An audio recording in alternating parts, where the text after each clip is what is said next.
Jaalala ati anaaf qabdu qooqa maaliif danda'e ibsa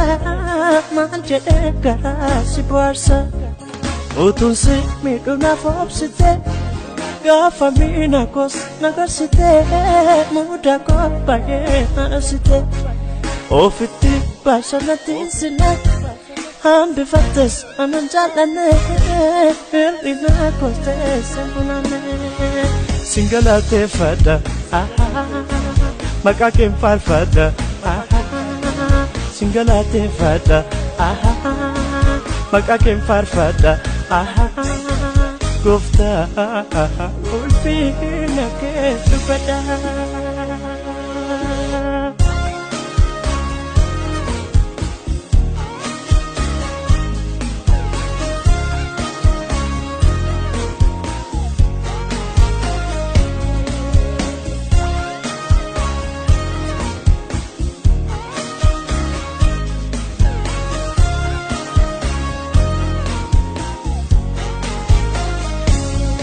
Enyuma kod afi madalu setan obsara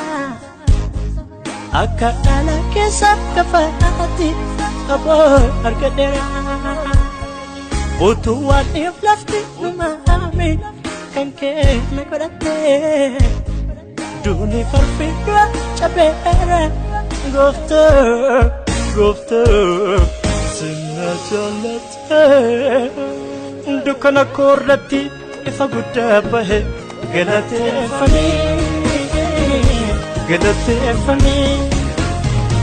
gaddi seroo bakka Yesuus naaf ta'e galateeffami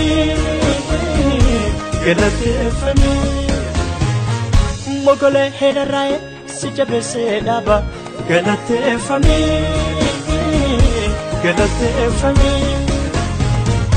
atanaaf dhiiga kooti kana dhalchee mabba galateeffami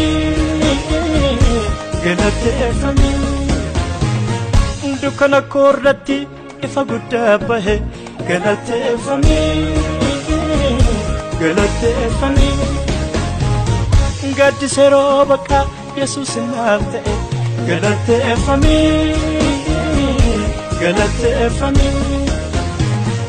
mogolee heedarraa'e si jabeessee dhaaba galateeffami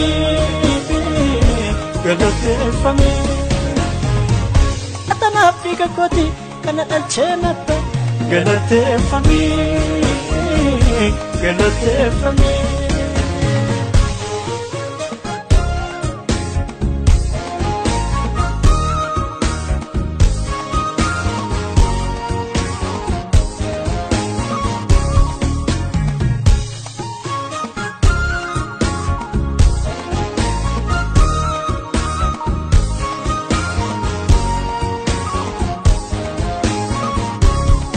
Jaalalli koo baay'ee si miidhe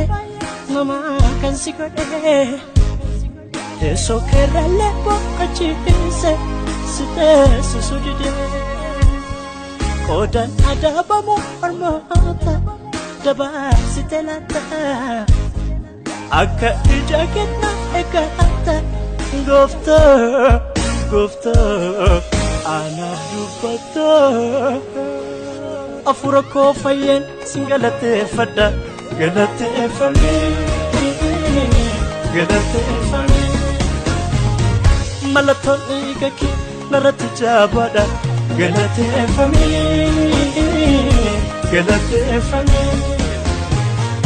akka ajaa'ibaati waamichi kee kuni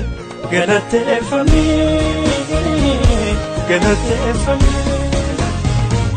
nama kan kee ta'eef Gooftaa si daawwabi galateeffami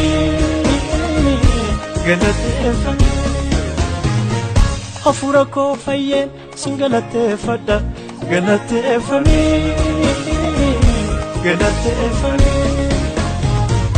mallattoo dhiiga kee narratti jaabaadha galateeffami akka ajaa'ibaati waamichi kee kuni galateeffami